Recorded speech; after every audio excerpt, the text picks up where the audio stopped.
When people picture moving to Knoxville, they think better quality of life, lower home prices, and room to grow. But that's not always the case. Today, I'm breaking down 5 Knoxville suburbs that might just be overrated.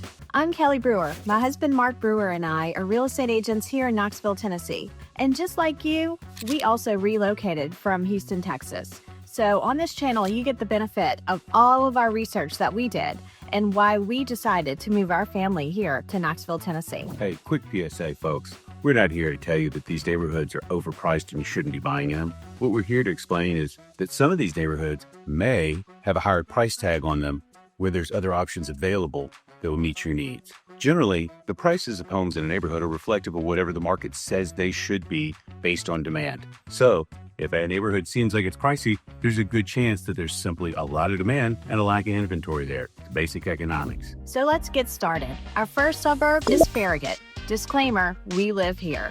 Why did we choose Farragut? Well, the number one reason are the schools. Farragut High School is actually number 2 on niche.com, the only second to L&M STEM Academy in all of Knox County. Farragut's also known for its beauty. It has many parks like Concord Park that has beach volleyball and a beach swim access into Fort Loudon Lake. Speaking of, if you like that lake life, a lot of the neighborhoods in Farragut have access to the lake. It's also very dog friendly. It has an awesome dog park that I take my Bella to called Concord Dog Park. Farragut has lots of mountain biking and trails, and if you need shopping, it also is the home to the only Costco in all of Knoxville. Farragut also has the Turkey Creek Shopping Center, which has places like J. Crew and Athleta. And a favorite restaurant that we go to a lot for Sunday family night dinners is Lakeside Tavern, which has a gorgeous view of the lake. With all of these positives does come a huge negative. Farragut is considered to be one of the most expensive suburbs in Knoxville, with average home price around $700,000. It can get all the way up into the millions, especially if you're looking at neighborhoods like Foxton that has a country club and a golf course attached to it. If you want a custom build and you're looking at a neighborhood like Bridgemore, you're not getting in there for under $1 million. Another negative with Farragut is that it does get a lot of traffic, especially around Turkey Creek and Kingston Pike. People want Farragut because of the quality of life and the schools that it has here, but it is more expensive. Year over year, home prices have gone up 20% on average. Moving on to West Hills. People love it here because it's not a cookie cutter neighborhood. It has a lot of mid-century modern homes and a lot of single ranchers. West Hills also has a very active civic organization that fights to really keep that cozy neighborhood feel.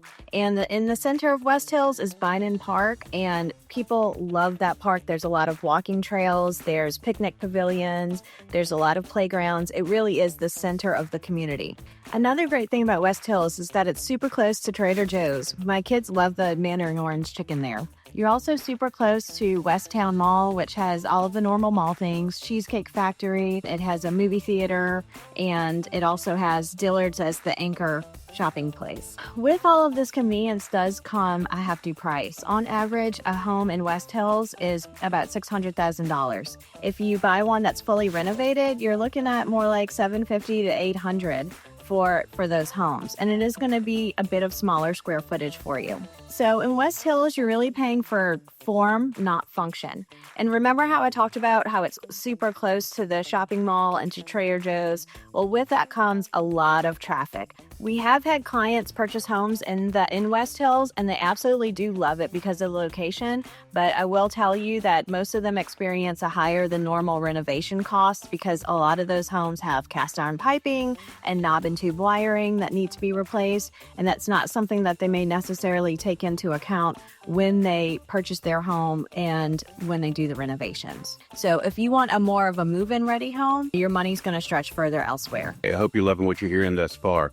There are some great alternatives around Knoxville, but if you're unfamiliar, you're probably going to want some additional information, which is where our relocation guide comes in handy. So drop us a line and we'll make sure that you get one so you can familiarize yourself with the broader Knoxville area and the options that are out there. Let's move on to Bearden. Bearden is known for its bigger lots, more square footage, and its close proximity to downtown. Bearden High School has a niche.com grade of an A-, so the schools are pretty good. Another really popular thing in Bearden is Lakeshore Park. And it's not only popular in Bearden itself, it's really important to the city of Knoxville in general. That's a 185-acre park that sits right along the Tennessee River. It is an absolutely stunning park and an integral part of not only Bearden, but Knoxville as a whole. It is also home to a lot of great restaurants like Pharmacy, which is one of my parents' favorite when they visit from out of town, and one of my husband's favorites, a Bridge Beer Company.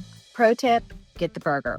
Bearden also has amazing high-end shopping like Lululemon and Anthropologie.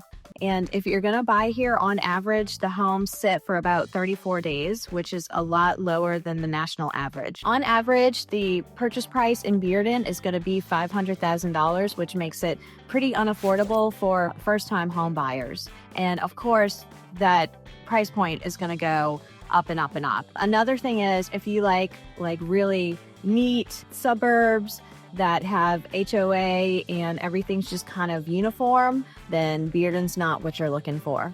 If you like just a uniform feel, and I hate to say, but almost a cookie cutter feel in new construction, then you might want to look at Hardin Valley, which is our next suburb. Hardin Valley is Knoxville's fastest growing suburb. Yep, you heard that right.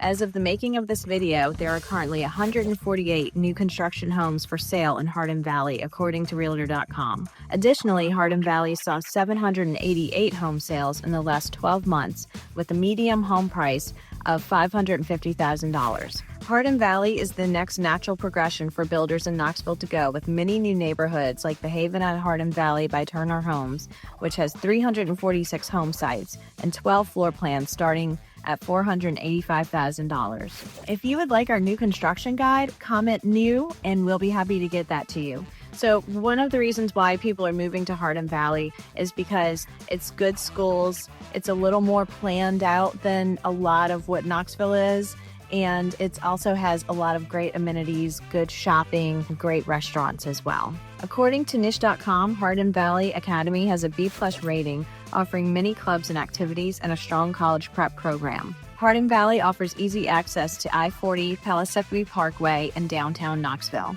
A few favorite restaurants are Hard Knocks Pizza, Orange Hat Brewery, and Corner 16, which we like to frequent for brunch on Sundays. We just recently helped some clients from California move over to Hardin Valley, and they absolutely love it. They have 2 kids that are in elementary school, and they really love Hardin Valley Elementary as well. Now, with all of this growth comes a higher price. It is more affordable than some of the suburbs that we've talked about today, but Hardin Valley price point is growing 5% average year over year. And a lot of people think that it's starting to get a little congested because of all of the new construction, all of the new infrastructure coming in. One of the other complaints is that it's a little too cookie cutter.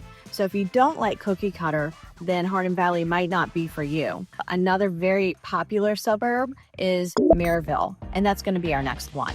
Maryville has a lot of things that people look for when moving to East Tennessee.